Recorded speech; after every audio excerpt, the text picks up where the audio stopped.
Então, pessoal, continuando aí o nosso assunto de mutualismo, né? Eu vou finalizar com esse vídeo, esse assunto das interações positivas.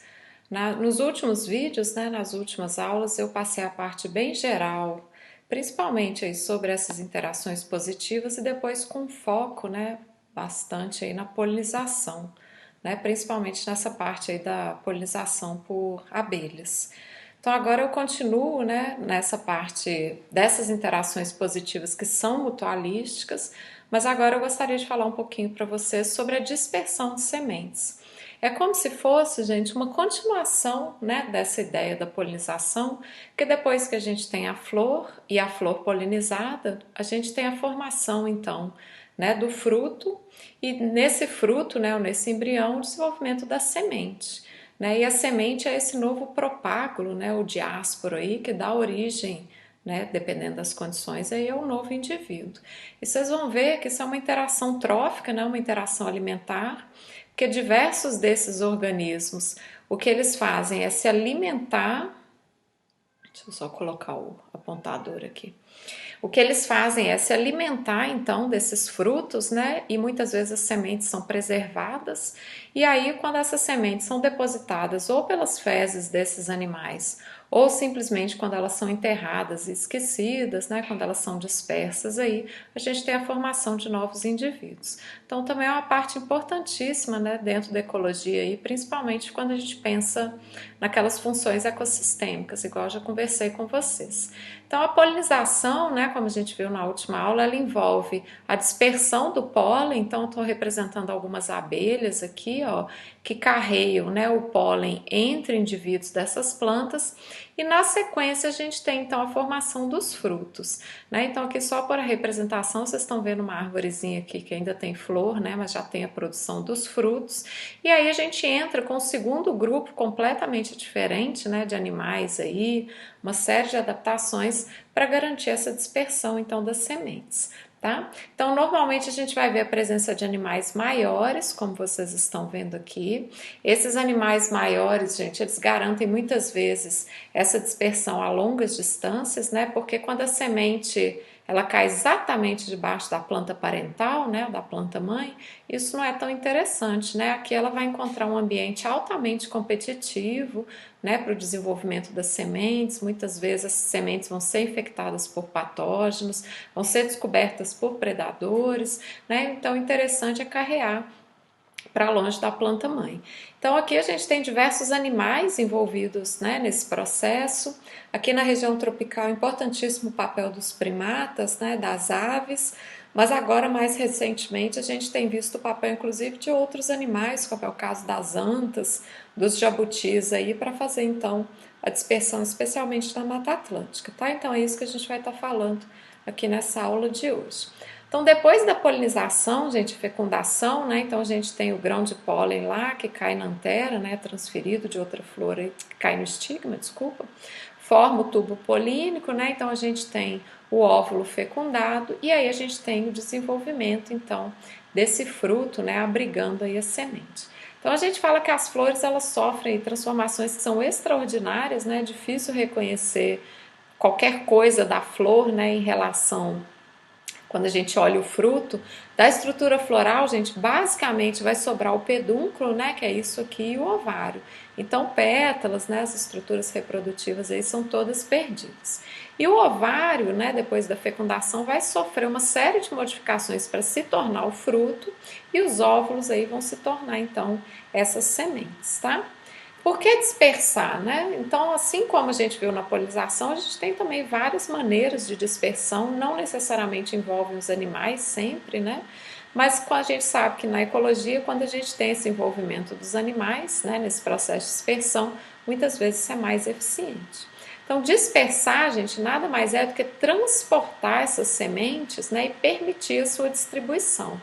Um termo botânico para semente é diásporos, tá? Vocês vão ver isso muito na literatura. E a ideia da dispersão é que isso ocorra em uma área geográfica ampla. Também não tem garantido sucesso, tá, pessoal? Assim como na polinização, a semente pode cair num local completamente inóspito, onde ela não tem condição de germinar. né? Ela pode cair em cima de uma pedra, ela pode ser destruída quando ela passa pelo trato digestivo, né? Quando um passarinho bica esse fruto e danifica a semente, ela é carreada por uma formiga em pequenas distâncias. Mas o que a gente sabe é que também existe uma série de adaptações para garantir, né, esse mecanismo aí e aumentar o sucesso reprodutivo. Então, quando a gente tem a dispersão, a gente aumenta a probabilidade de que essas sementes vão encontrar um terreno que tem condições mais favoráveis para germinação, para isso virar de fato uma plântula.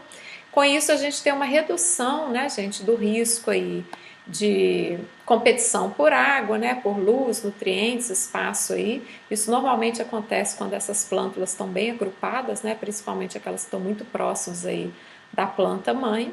E claro, favorece o fluxo gênico, né? Então, se eu tenho indivíduos diferentes aí sendo dispersos numa matriz, num ambiente, a gente garante uma maior variabilidade genotípica, né, que tem um efeito positivo aí na adaptação e na sobrevivência.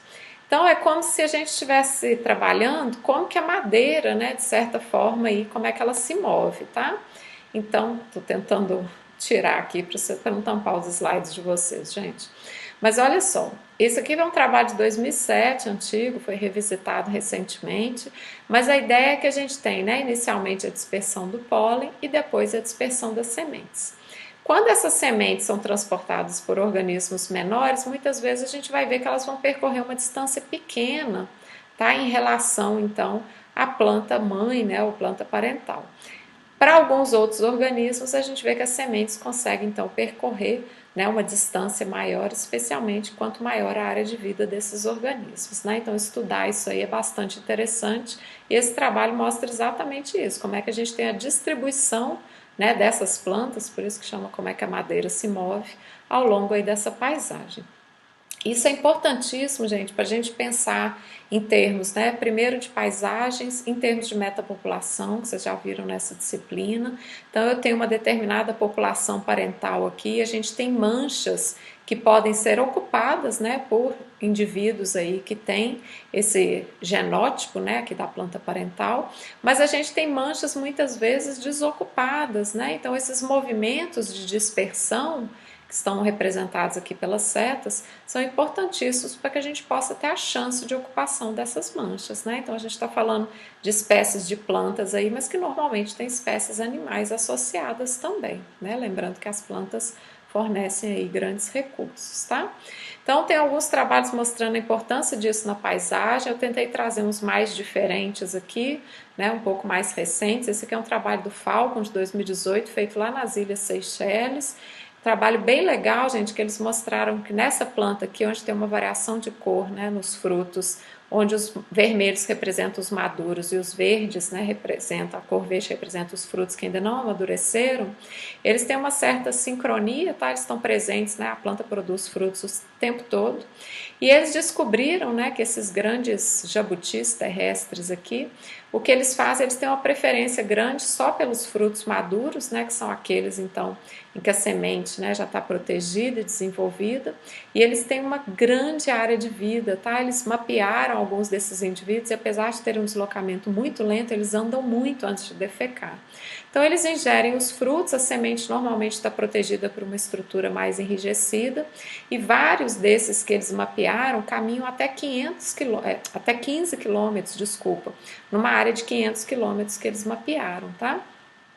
E aí o que eles fizeram? Deram uma olhada nas fezes, né, desses organismos e num único bolo de fezes, né, eles mediram vários, mas em um único bolo tinha até 150 sementes, né, desses frutos dessa planta aqui.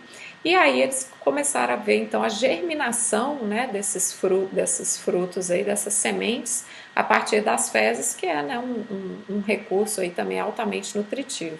Então, além da ciclagem de nutrientes nos solos, né, promove a regeneração. Tá? Então, tem vários trabalhos mostrando a importância disso aí. No finalzinho, vou mostrar para vocês uma ideia bem parecida com essa aqui, que está sendo feita através de modelagem, né, para a Mata Atlântica aqui no Brasil. Então, igualzinho lá na polinização, gente, tem uma série de adaptações das sementes para dispersar. Né? Algumas são dispersas pelo vento, então tem que ser sementes levinhas, né? Como é o caso do dente de leão aqui. Outras vão ser dispersas na água, então são sementes que têm que ter uma proteção, elas têm que ser impermeáveis. E as que são dispersas por animais, né, elas têm que oferecer algum recurso interessante. Né? Então, normalmente sementes carnosas, com polpa, mas que dependendo do organismo que é dispersor, a semente tem que estar protegida, né? Tem que estar protegida dentro de uma estrutura para evitar que ela seja danificada, né? E uma série de adaptações aí desses grupos. Mas o que a gente observa, só para fazer uma comparação com a polinização, que eu já dei a aula, é que a gente tem menos adaptações, especialmente dos animais, né, em relação a essas sementes, com exceção de alguns casos bem particulares. A maioria deles, né, são animais mais generalistas aí, o grau de escolha ele tende a ser um pouco mais frouxo, tá, gente, do que o que acontece lá na polinização, né, onde as coisas tendem a estar mais bem relacionadas aí, mais estreitinhas essas ligações. Só para fazer uma observação, gente, o que a gente chama, né, de dispersão passiva, ou seja, aquelas plantas que tem, por exemplo, né, um bom exemplo é o carrapicho, que tem esses ganchinhos, ó, estruturas adesivas, né, que ficam grudadas aí nos pelos desses animais, né, ou nas penas das aves, como vocês estão vendo aqui. Isso é um exemplo de comensalismo, tá? É bom para a semente que ganha dispersão, mas muitas vezes, né, como é o caso desses animais aqui, não tem efeito nenhum. Né? Eles não estão ingerindo essa semente, não estão tendo nada positivo ou negativo, tá? Não é isso que a gente está tratando nessa aula aqui. A ideia é trabalhar a dispersão de sementes que é adaptativa, né? Que é mutualística aí entre os grupos. Quem são os principais dispersores, né, gente? Normalmente a gente vai trabalhar aí com os pássaros, aqui na região, tanto na região temperada quanto na região tropical. Aqui na região tropical, né, e neotropical, os primatas, né, são excelentes dispersores, né, eles andam em bandos aí, percorrem grandes distâncias, muitas vezes animais generalistas, né, então ingerem o fruto que tiver disponível e ao defecarem, né, longe aí de onde eles se alimentam, eles fazem a dispersão, tá? Pequenos mamíferos, né, roedores, esquilos, tem vários exemplos aí, cotia. E também tem vários trabalhos aqui no Brasil mostrando a importância dos peixes para dispersão e para manutenção da mata ciliar, tá? E dentre os invertebrados, os mais estudados são as formigas, né? Então tem alguns frutos aí que apresentam características bem particulares para atrair essas formigas. Então, quais seriam esses mecanismos de dispersão de sementes? Igualzinho a gente fez com a polinização, né? A dispersão pelo vento é chamada de anemo, que vem de vento, e coria, né? Que é de semente aí. A hidrocoria é a dispersão pela água, mas a que a gente vai abordar mais nessa aula é a zoocoria, né? Que envolve essa série de mutualismos aí para dispersão por animais. A zoocoria, gente, a gente consegue dividir em dois grandes grupos, que é a endo e a epizocoria. O que é a EP? É aquela quando os diásporos, né, essa estrutura reprodutiva, ela vai ser carregada acidentalmente externamente, né, aquela ideia da dispersão passiva ou comensal, tá? Então são frutos que possuem ganchos, substâncias adesivas aí e acabam grudando aí no pelo, né, ou nas penas aí desses animais. E a endo, que é a mais interessante aqui, né, nesse contexto mutualístico, é aquela que envolve a ingestão e posterior excreção desses diásporos, tá? E tem vários trabalhos mostrando que tem algumas sementes que têm adaptações que, para germinar, elas têm que passar pelo trato digestivo, tá? Por quê? Porque a gente tem a acidificação dessa semente, o que a gente chama de escarificação, que é um movimento, né, que acaba quebrando aí a dormência da semente e permite a germinação, tá? Um ótimo exemplo disso é a erva de passarinho, gente. É uma planta parasita, né, que é dispersa aí principalmente pelos psitacídeos, um grupo de aves, e a gente sabe que para erva de passarinho germinar, ela tem que passar por esse trato digestivo, tá? Ela tem que ter esse tratamento químico e mecânico aí pelas aves. E a gente tem o que é chamado de dispersão primária, que é quando o organismo vai lá então e pega esse fruto, né, e carrega esse fruto, e a chamada dispersão secundária, tá? Isso é a dispersão das sementes nas fezes. Tem vários trabalhos mostrando que, por exemplo, os besouros rola-bosta, né, um grupo bastante trabalhado aí. Então a gente tem um determinado animal que já ingeriu, né, um fruto, defecou as sementes nas fezes, então ela defecou, as sementes estão presentes nas fezes, e aí a gente tem a dispersão daquelas fezes, né, pelos rola-bosta, tá? Então eles acabam fazendo uma dispersão secundária dessas sementes. Esses organismos também carregam, né, as fezes a longa distância aí, muitas vezes em áreas abertas, né, e auxiliam aí na regeneração, tá? Especialmente em áreas de pastagem. Então, a zoocoria, a gente está falando de diásporos zoocóricos, ou seja, aqueles que têm essas adaptações aí, né, para dispersão por animais.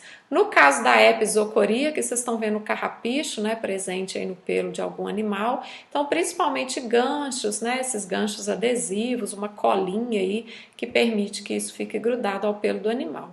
E a endozocoria, né, o que a gente está interessado aqui nessa aula de hoje, que é esse fato então de que eles vão ingerir, tá? Então vocês estão vendo um cacho, né, com frutos aqui, e aí a gente tem uma série de adaptações para que não haja danificação dessa semente ou para que haja um aumento da germinação depois que passou pelo trato digestivo, tá?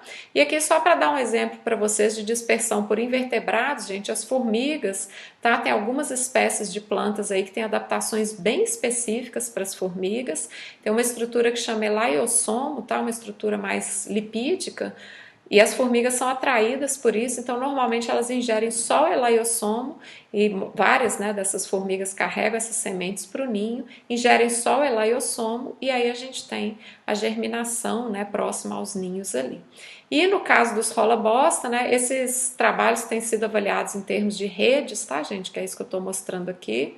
Mas no caso dos rola-bosta, por exemplo, a gente tem então algumas fezes já com a presença de sementes e eles carregam essas fezes para longe, tá? Por isso que a gente chama de dispersão secundária, porque na verdade o que eles estão dispersando é esse bolo de fezes aí.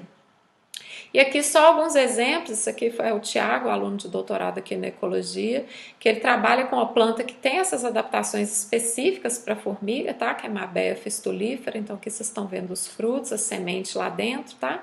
E a presença do elaiossoma atrai, então, algumas formigas que carregam aí esse material para longe. Estou mostrando aqui, ó, então aqui está o fruto com o elaiossoma e elas carregam, tá? Usam esse elaiossoma e aí a semente acaba ficando intacta, né? Isso auxilia aí na dispersão e na germinação. Então tem vários trabalhos, né, mostrando aí a evolução convergente, né, da dispersão de sementes pelas formigas, filogenia, biogeografia aí, e a gente sabe que a mirmecocoria, que é esse transporte ou dispersão das sementes pelas formigas, ocorre em mais de 11 mil espécies de plantas, né? Então elas têm um papel essencial aí, especialmente aqui na região tropical. Tem alguns outros mecanismos que envolvem os insetos também, estou passando uns exemplos mais diferentes aqui antes da gente entrar lá nos mamíferos, tá, gente? Então, isso aqui é um bem particular, chama vespicocoria, que é a dispersão de sementes por vespas, né? Está bem estudado para essa espécie de planta aqui, que é a Stemona tuberosa.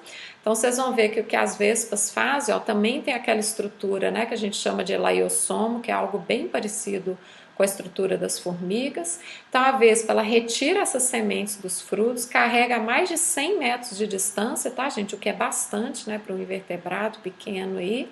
E aí o que ela faz? Ela preda ou ela ingere somente esses elaiosomos aqui, que é uma parte mais carnosa, com recurso mais atrativo, e deixa a semente no solo, né? E isso acaba tendo então a dispersão secundária aí pelas formigas, tá? Então envolvendo aí dois grupos animais. Então aqui é só o ciclo, tá? Isso é um trabalho relativamente recente também, né? Então aí de 2018. Então que dá para vocês verem a estrutura do fruto, né? As sementes aí. E depois de passar aí pelas vespas e pelas formigas, ó, a gente tem a germinação e a formação de uma plântula nova. Então bem legal, né, gente? A gente dá uma olhada na história natural desses sistemas aí.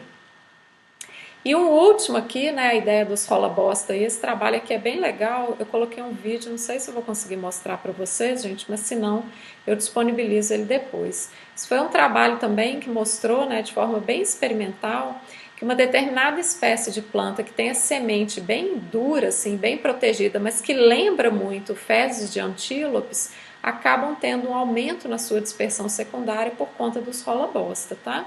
O que acontece? Os rola-bosta, eles acabam meio que confundindo, entre aspas, né, essa semente que tem um cheiro de fezes aí, é evitada por outros organismos tipo roedores, ele acaba confundindo, achando que isso é uma bolinha de cocô mesmo, e rola esse negócio para longe, transporta para longe, descobre, enterra, né, descobre depois que não é fezes, né, que é o que é interessante para ele para depositar seus ovos e garantir aí a produção dos filhotes, mas aí a semente já está enterrada, né, e aí a gente tem a germinação.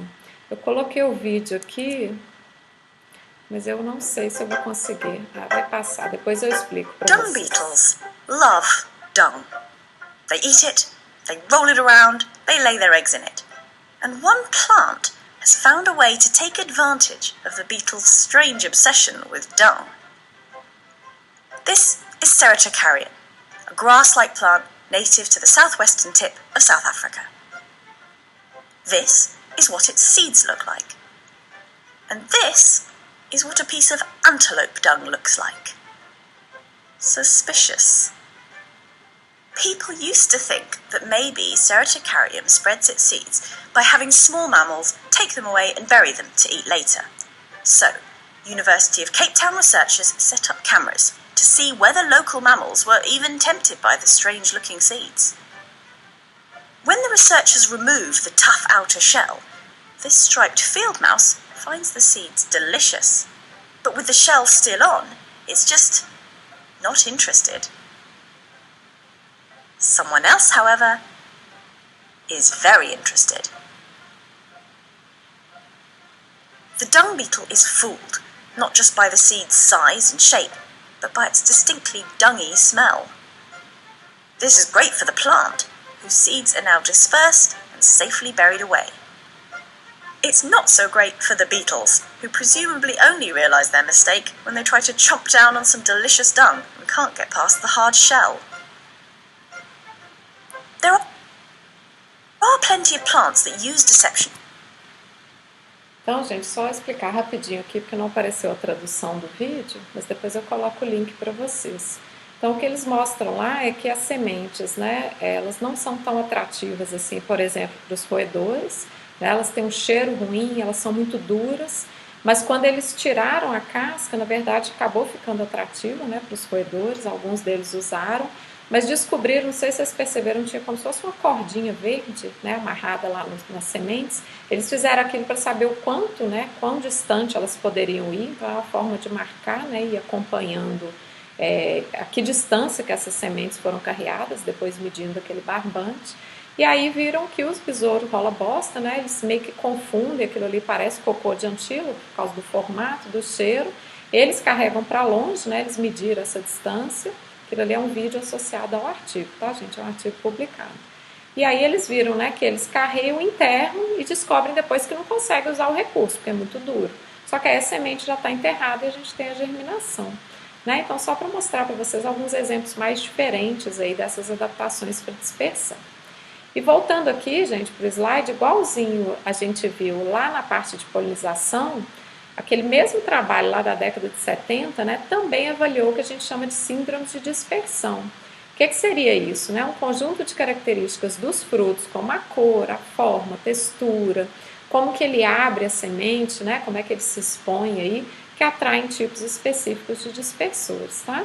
Então, a gente tem sementes como essas aqui, ó, com grande contraste de cor, né? Isso aqui chama ciganinha, né? Preto, vermelho, frutos verdes, né? Bem chamativos aí, com odor mais forte. Isso aqui é o araticum, tá? E alguns, como, né, o caso dos coquinhos aí, plantas, né, com espinho e tal, mas que também são frutos com polpa, né? E aí a gente tem uma série de características para tentar entender, igualzinho na polinização, quem que deve ser o dispersor, tá? Então a gente observa que essas adaptações, elas existem nas plantas, né, para a reprodução e depois para a dispersão aí dessas sementes, né, ou desses diásporos. E a gente pode dividir, igualzinho a gente fez lá na polinização, mas aquelas que são dispersas pelo vento, gente, é claro que o fruto tem que ser pequenininho, tem que ser leve, tem que ser seco, né? Tem que ter alguma estrutura que permita ele girar no ar para ele ser carreado a alguma distância, tá? Então, o dente de leão, né, aquele que a gente sopra lá, é um excelente exemplo, tá? Dispersão na água, né? O fruto tem que boiar, tem que ser impermeável, tem que ser aerado, né? Um bom exemplo é o coco aí, né? E diversos outros frutos associados a essas plantas aquáticas. No caso dos animais, gente, os frutos são normalmente coloridos, né? Lembrando que vários desses são visuais, né? Então eles vão encontrar o recurso baseado na coloração, doces, suculentos, né? Tem que apresentar um recurso interessante para esses animais. Tá? No caso da episocoria, normalmente aqueles que são transportados por fora, né? São frutos pequenos, com gancho, né? Grudentos aí.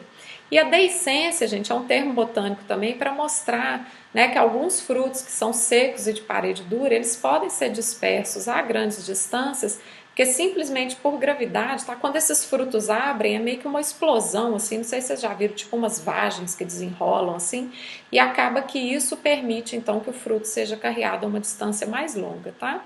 Então, não precisa necessariamente ter o efeito do vento, e porque eles tendem a ser mais pesados, né, do que esses dispersos pelo vento, mas esse movimento por si só tende a carregar aí essas sementes para mais longe. A maioria dos frutos, gente, né, a gente percebe, eles estão num espectro de cor que é diferente do espectro que os insetos enxergam, mas está mais associado ao espectro que os animais enxergam, né? Então eu falei para vocês que as flores vermelhas dificilmente são visitadas por abelhas porque elas não enxergam, né, essa coloração, mas os animais enxergam, né, os vertebrados. Então isso permite que as sementes vão ser dispersas por animais maiores, né, com maior capacidade de transportar para longe da planta mãe. Quando ocorre a dispersão por invertebrados, que é o caso das formigas, dos besouros rola-bosta, a gente vai ver outras adaptações que não estão associadas necessariamente à cor, né, mas à estrutura.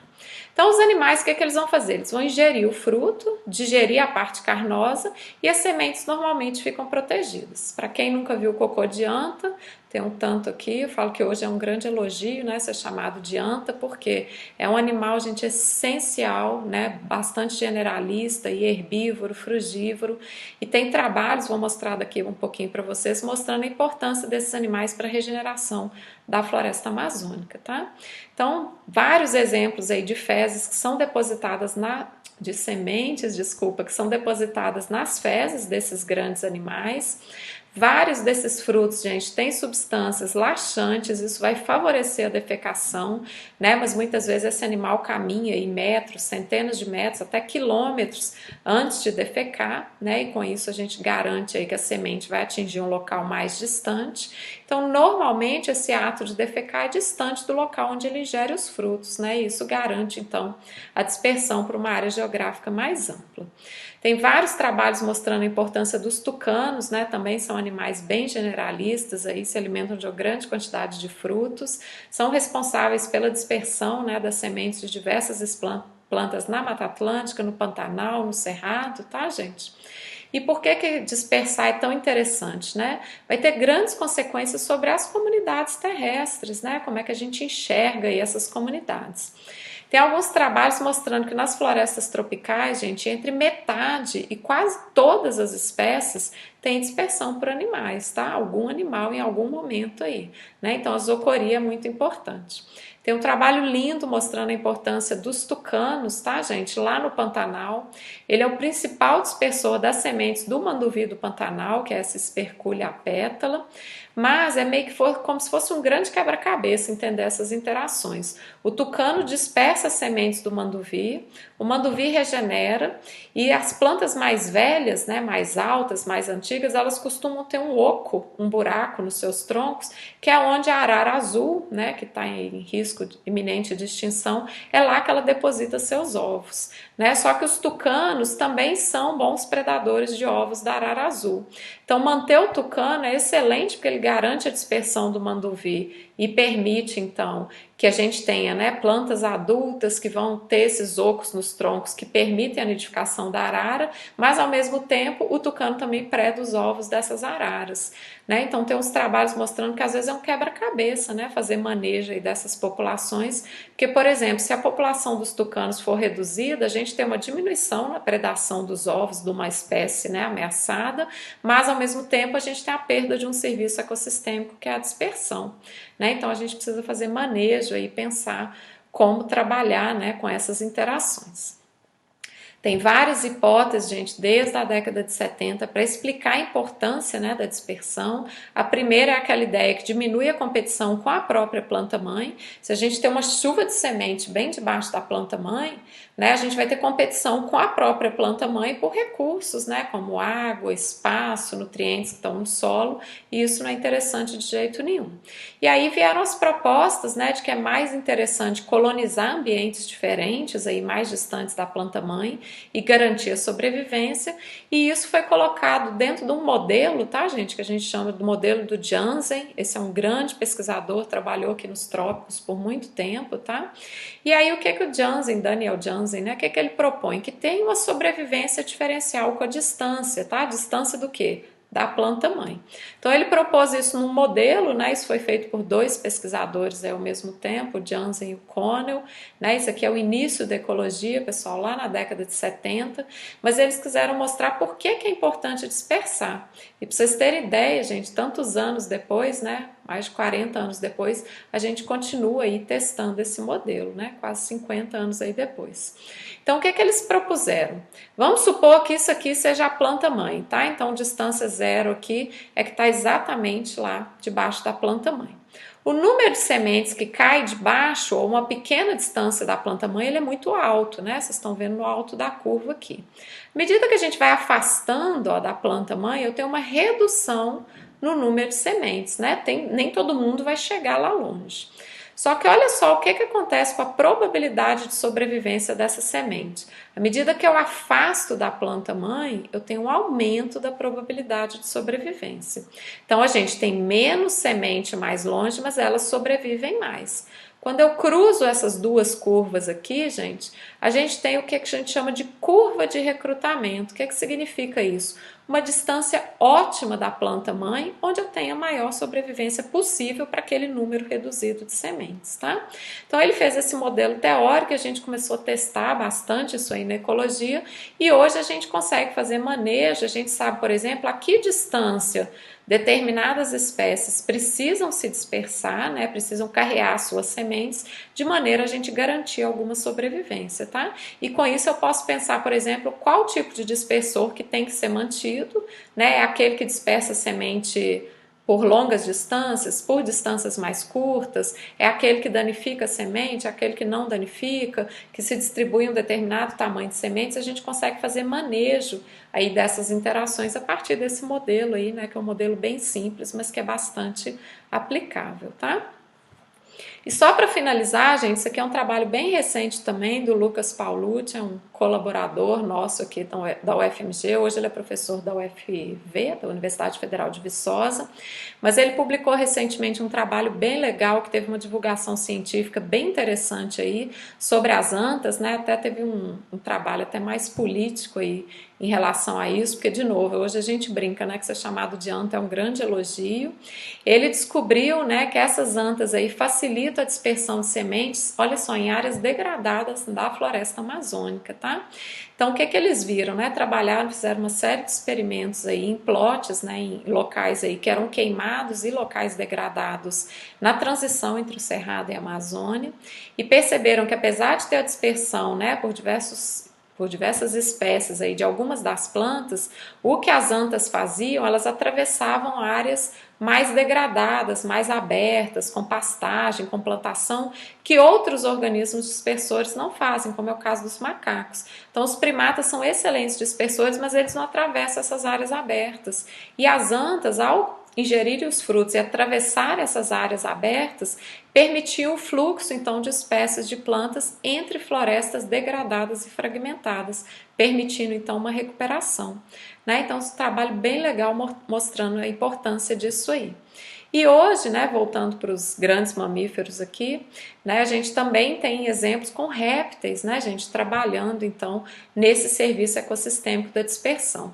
Então começaram a surgir trabalhos, esse aqui também é de 2018, tem um de 2017, mostrando a importância, por exemplo, dos jabutis terrestres, né, para fazer esse serviço da dispersão.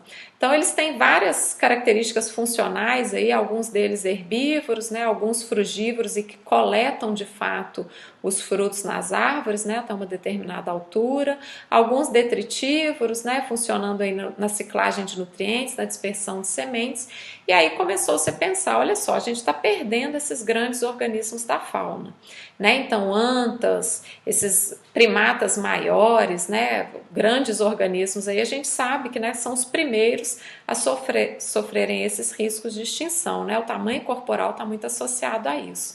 E aí começou a surgir na literatura alguns trabalhos de modelagem, alguns trabalhos experimentais para usar esses organismos, né, relativamente menores, como é o caso dos jabutis aqui no Brasil, né, ou várias outras espécies aí, para fazer, por exemplo, esse serviço ecossistêmico, né, da dispersão em locais onde a fauna original não está mais presente, tá, gente? Então isso é um termo que a gente chama aí na ecologia de rewilding, que significa isso? O wild é o silvestre, né, o natural, e o re aí no sentido de fazer de novo. Ou seja, a gente pode pensar em estratégias de manejo de reintrodução desses animais. É claro, gente, só um grande parênteses aqui, isso é feito com bastante consciência, são locais onde esses animais já são nativos, tá? A gente não está sugerindo nada com espécie exótica, nada disso aqui. Mas é reintroduzir esses animais em locais onde eles foram, né, extintos aí, principalmente por pressão humana, mas que eles são nativos daqueles locais, para desenvolver esses serviços ecossistêmicos. Então, ao invés, por exemplo, a gente está introduzindo invertebrados, abelhas para polinização, a gente já está um passo além. Né? A gente está introduzindo esses animais em áreas defaunadas exatamente para conseguir, né, esse serviço. Então, esse trabalho aqui também, deixa uma referência aqui para você, super bonito, né, pessoal lá de São Paulo, mostrando então que a introdução de duas espécies, tá? Elas estão dentro do mesmo gênero, que é um gênero aí de jabutis, em locais onde elas já são nativas, né? Então tem uma distribuição bem ampla aqui, ó, em vários biomas brasileiros. Pode permitir, esse é um trabalho de modelagem, tá, gente? Mas ele pode permitir, por exemplo, que a dispersão, né, que já foi perdida, porque a gente teve a perda desses grandes animais, que ela possa ser reestabelecida, tá? Então, são trabalhos fantásticos aí para a gente pensar. E dentro dessa ideia de serviço ecossistêmico, gente, a gente está pensando numa interação mutualística entre planta e animal, mas lembrando que vários, né, humanos aí, várias populações, né, humanas aí, também são beneficiadas desse serviço, tá?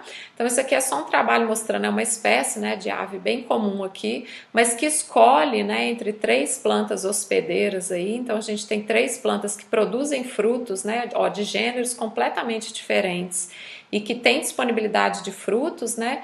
Então a gente pensar, né, na disposição dessas árvores aí, né, na produção simultânea aí desses frutos, numa escala de paisagem, né, na abundância das aves, como que esses frutos são produzidos, ajuda a gente a planejar, por exemplo, cidades mais eficientes. Né, cidades onde a gente tem áreas verdes, né, que de fato mantém, por exemplo, um clima mais ameno, né, faz sequestro de carbono, tem a presença da vida silvestre, né, que é importantíssimo para o bem-estar humano aí. E se vocês quiserem pensar economicamente, gente, pode ser também. Tá? Então esse aqui é um trabalho que foi feito usando pimenta, né, o chile aí, mexicano. Mas isso aqui foi feito em várias ilhas, tá, gente? Em algumas dessas ilhas houve a introdução de uma espécie exótica, né, de uma serpente, chama boiga irregulares.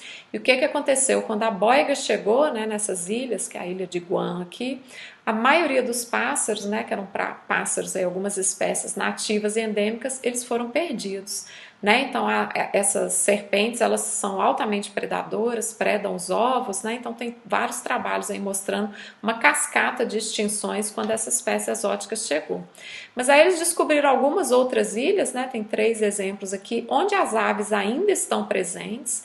Essas aves são frugívoras, elas fazem a dispersão de sementes, ou seja, elas mudam a localização das sementes, a condição, né, onde essa semente vai cair, germinar, e isso garante a produção de frutos, tá? E aí foram olhar alguns desses frutos, né, são as pimentas aí, os chiles, ó, que são usados pelas pessoas, ou para o consumo, né, para alimentação aí, ou para produção e venda, né? Então, nas áreas onde as aves estão perdidas, olha só a cadeia, né, a sequência aqui de processos ecológicos que a gente perde. Então a gente tem uma quebra no mutualismo entre frutos e frugívoros e a perda aí de um serviço ecossistêmico importantíssimo, né? Então, gente, eu espero que tenha ficado claro nessa aula, né, bem geral aí dessas interações positivas, a importância, né, do mutualismo, da gente estudar mutualismo, especialmente em termos, né, de polinização, dispersão. Falei um pouquinho também daqueles mutualismos de proteção com formigas e como que isso vai ter uma importância tanto para estruturar as comunidades, né, essas interações aí tróficas, elas montam as comunidades, né, e mantêm laços aí entre essas espécies, e como que a perda dessas espécies, pode ser manejado, né? Então a gente está vendo a importância da anta, dos primatas, a importância das aves aqui e como que a gente pode manter os serviços ecossistêmicos se a gente conseguir conservar a biodiversidade, né? Então acho que é uma mensagem bem importante aí que eu gostaria de passar para vocês, tá bom? E a gente se vê em breve aí para as próximas aulas. Obrigada, pessoal!